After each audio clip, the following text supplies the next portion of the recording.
बे समाव सानजौफुनि गाहाम हामलायथिखौ आं बिटिआर ओनसोलनि साफ्रोमबो रायजो राजाजों लोगोसे नोंथां रिपर्टारमोन नोंथांमोनखौबो बे समाव जोंनि लाइमोन मिरु गांखं इउपिपिएलनि जानानै नोंथांमोनखौ बयखौबो आङो बरायग्रोनाय थाबाय।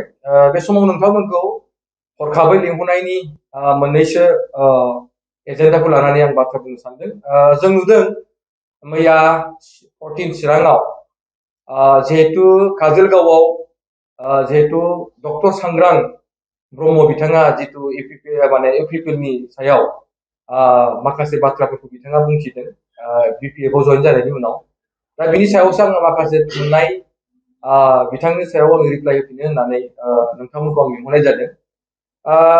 बिथाङा गोबां जोंनि मानगोनां प्रमद बर' सारनि सायाव गोबां एलिगेसन लाबोनायखौ जों नुनो मोनदों आरो जोंनि माखासे इउपिपिएल हान्जानि सायाव जोंनि दैदेनगिरिफोरनि सायाव बिथाङा गाज्रि गाज्रि बाथ्राफोरखौ बिथाङा बुंनायखौ जोङो नुनो मोनदों। दा बेखौ लानानैनो आं फिन जाथायखौ होफिननो सानदों। दिनै डक्टर सांग्रां ब्रह्म बिथांखौ जों बयबो मिथिगौ जे दिनै थांनाय 2020नि जोंनि जि बिटिसि एकर्डजों मोनबोनाय बिटिआर एकर्डजों मोनबोनाय जि जोंनि सरकार दङमोन बे बिटिआर सरकाराव बिथाङानो प्रमद बर' सारनि सासे ओएसडीमोन, मेन ओएसडीमोन, मेजर। आरो बै समाव मानगोनां प्रमद बर'खौ लिड लानानै गासैबो खामानिफोरखौ अलराउन्डआव मावग्रायानो माने डक्टर सांग्रां ब्रह्मआनो। आरो बे सांग्रां ब्रह्मआ दिनै गोबां माने जोंनि मानगोनां प्रमद बर' सारनि सायाव गाज्रि गाज्रि राव बानसावनायखौ जों नुनो मोनदों। बिथाङा ओएसडि जानाय समाव मा होनो गोबां बेबायदिनो मा होनदों सन्मान मान सन्मानखौ मोनदोंमोन। बिथाङा प्रमद बर'जों थानानैनो प्रमद बर'नि राइट हेन्ड जानानैनो बिथांखौ बै समाव प्रमद बर' सारा गावनि ओएसडि जासेयावबो बिथांखौ आसामनि माखासे बुद्धिजीबीफोरजों रायलायनानै आसाम हमथानि आसाम फुटबल एसोसिएशननि बिथांखौ सेक्रेटारि हिसाबै दायित्व होदोंमोन। आरो बियो प्रमद बर'नि माने लिडावनो जादोंमोन आरो प्रमद बर' सारा बेखौ अननानै गावनि ओएसडि माने हिसाबै दोननानैबो आरो बिथांखौ फुटबलाव मर्यादा होदोंमोन। जेब्ला बे फुटबलनि सेक्रेटारि जादोंमोन बे समावनो गोबां बेबायदि फुटबल जोंनियाव जाफैदोंमोन जायखौ जों आइएसपिएल आरो बिनि उनाव जोंनाव दुरान्ड काप सन्तोष ट्रफिनि गोबां माने बेहाय बिथाङा बाजेट दादोंमोन। गुथै बे बाजेटनि लेनदेन दुर्निति खालायनाय गासैबो मानसिफोरनिफ्राय सोरनोबा माने खामानि मावहोनानै दिनैसिमबो बिल होलांनो हायि खारना जाहैबाय बे सांग्राङानो बेफोरखौ मावजोबदों। मानोना सांग्राङा बेबायदि दुर्नितिनि सासे बिफा बियो। आरो बिथाङा मा होनदों इउपिपिएलआव थानानै प्रमद बर' सारनि ओएसडि थानानै प्रमद बर' सारनि एमएसखौ गाज्रि खालामनो थाखाय बिथाङा गोबां दुर्निति खामानिफोरखौ मावदों। जों बुंबाबो बिनि सोमोन्दै फोजोबनो हाया। दा ओंखायनो जोङो थांनाय समफोराव सांग्राङा जि बाथ्राफोरखौ लानानै बिथाङा क्रिटिसाइज खालामबोबाय थादों आरो नोंथांमोनखौ नुनो मोनो बिथांनि नाटकफोरखौ जोङो खोन्थाबोनो आं नोंथांमोन एसे फोरमायनो सानदों। मानोना बिथाङा राजनितियाव जोंजों खुनु लोब्बायानो गैयामोन। बिथाङा जास्ट मरेल सापर्ट हिसाबै बिथाङा जोंजों दंफायोल'मोन। जेब्ला बिथाङा ओएसडि हिसाबै गोबां जोंनि पार्टियाव हाबनो नागिरबाबो बिथांखौ जोङो सोथ'नाय जायाखैमोन। उनाव बिथाङा टिकेट नागिरै गोबां मानसिफोरखौ बिभाजन खालायनानै जोंनि ब्लक जोंनि पार्टिनि मानसिफोरखौ बिस होनानै गोबां जोंनि गेजेरावनो गुलाय गुजाय लाबोनानै बिथांखौ मा होनदों थांनाय समफोराव माने एमपि बिनानै बिथाङा मोनैनि जाहोनाव बिथांखौ जोंनिफ्राय माने दोनथ'नो थाखाय बिथांखौ इउथनि माने बिथांखौ माने सेन्ट्रेल इउथनि सासे गाहाय नेतार हिसाबै बिबान होथ'नाय जादोंमोन। आरो बे बिबानाव जेब्ला बिबान मोनबाय बे समाव बिथाङा पुरा एमसिएलएनि टिकेट बियैनो बिथाङा मा होनदों गोबां जोंनि गेजेराव माने बिभाजन लाबोबाय। आरो बिनि गेजेराव हय लास्ट बिथाङा मा होनो पार्टिनि माखासे जोङो गासैबो डिसिप्लिनारिखौ नायनानै पार्टिनि जोंनि पार्टिनि डिसिप्लिनखौ नायनानै जों बिथांनो केन्डिडेटखौ होनाय जायाखै आरो बिनि जायगायाव गुबुन सासे मानसिखौ केन्डिडेट होनायनि उनाव बिथाङा बाहारा खालामबाय जे गोबां गावनि माखासे सापर्टारफोरखौ लानानै बिथाङा नमिनेशन होनो थाखाय बिथाङा गोबां बेबायदि हाखाब दाखाब जानानै बिथाङा नमिनेशनखौ होनाय जायो निर्दलीय भाबै। आरो बे नमिनेशन होनायनि उनाव बिथाङा मिथिबाय आरो बिथाङा रोंखा राखा सासे डक्टर सासे पिएइचडि खालायनाय व्यक्ति आरो बिथाङा बे समाव मा होनदों बड'लेण्ड इउनिभारसिटियावनो लाइब्रेरियान हिसाबै बिथाङा खामानि मावबाय थाखादोंमोन। बिथाङा मिथिखागौ आरो बिथाङा ल'खौ मिथिखागौ जे नमिनेसन गथायनाय समाव मा लेखानि प्रयजन दङ आरो सोरबाया साख्रि मावबाय थानाय अबस्थायाव जे नमिनेसन होजाया बे बाथ्राखौबो स्पष्ट भाबै सांग्रां बिथाङा मिथिखागौ। नाथाय सांग्रां बिथाङा मिथिसेयावबो बिथाङा नाटक खालायदोंमोन।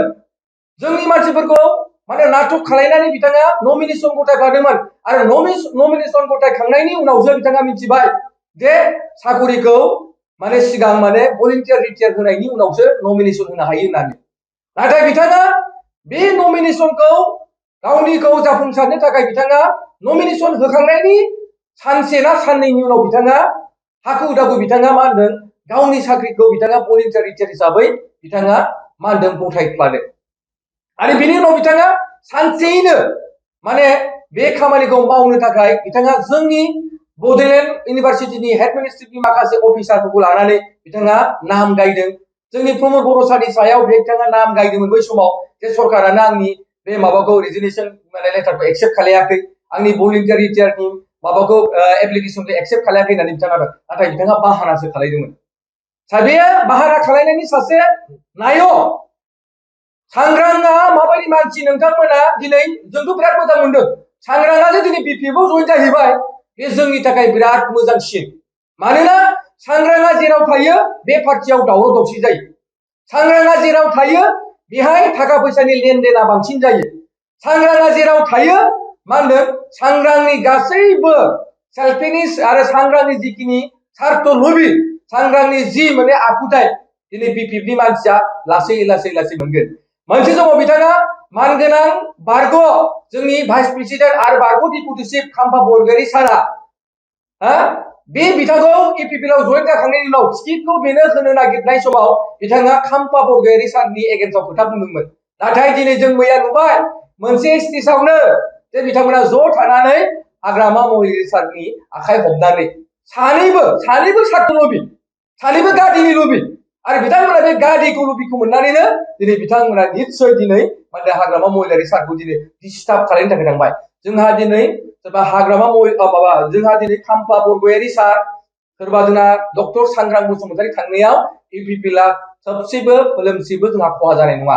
मानोना स्वयं प्लास पइन्टसो जागोन आरो नोंथांमोना नुगोन आफ्टार एमएलए इलेक्शननि उनाव डक्टर सांग्रां आरो खाम्फा बरगयारीखौ लानायनि फिथाइखौ जे बिपिएफआ भुगिनांगोन बे बाथ्राखौ आं दिनै नोंथांमोननो रोखा फोरमायनानै होखाबाय आरो बेखौ जायोबा जोङो आफ्टार एमएलए इलेक्शननि उनाव जोङो मिथिगोन। दा सांग्रां होननानै बुङोब्ला जोङो सार्थ लबि, सांग्रां माने मा होनदों गादि लोगोसुला, सांग्रां माने मा होनदों फोथाय खेबस', सांग्रां माने मा होनदों दावराव दावसि।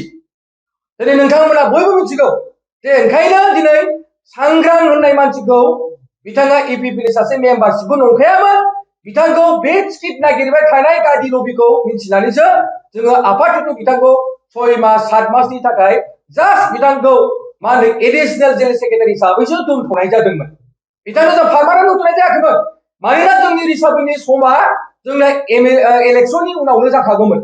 दा ओंखायनो बिथाङा बेबायदि माने गादि लबि आरो बिथाङा दिनै नोंथांमोना नुनो हागौ जे दिनै चिराङाव जे बिथाङा गावनि न'आव जे फार्म हाउस खालामहैदों बिथाङा बै समावनो प्रमद बर' सारनि ओएसडि जानानै कौटि थाखा केलेंकारि खालामनानै बिथाङा मा होनदों बिथाङा मा होनदों फार्म हाउस लुहैदों, न' लुदों, बयसोरनि फैसाजों लुदों बिथाङालाय। नों आं रायजो राजाखौ थगायनानै नों आं रायजोनिफ्राय फैसा लानानै बिथाङा मा होनदों दिनै बेबायदि बिथाङा गोबां दुर्निति खामानि मावनानै 2 नम्बरनि खामानि मावनानै बिथाङा मा होनदों दिनै बिपिएफआव जइन जाहैदों। दा ओंखायनो जोंना 2 नम्बरनि मानसि थांनायनि थाखायथ' इपिपिएलआ मोनसे मोजां थासारिसो जादों।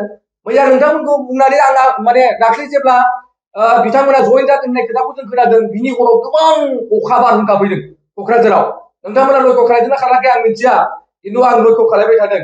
आं सानदों जे दिनै पार्टिफोरा थांबाय, गादि लबि सुब्लारा थांबाय, इउपिपिएलआ एबार सुस्रां जासिगोन, जोङो फाप पुइन' जासिगोन आरो जोङो पुनर एबार जे जों बोखांफिननो हासिगोन इउपिपिएलखौ बे एमएलए इलेक्शनाव 15तानि गेजेराव जे जों 10तानिफ्राय 12ता सिटखौ जों मोनगोन।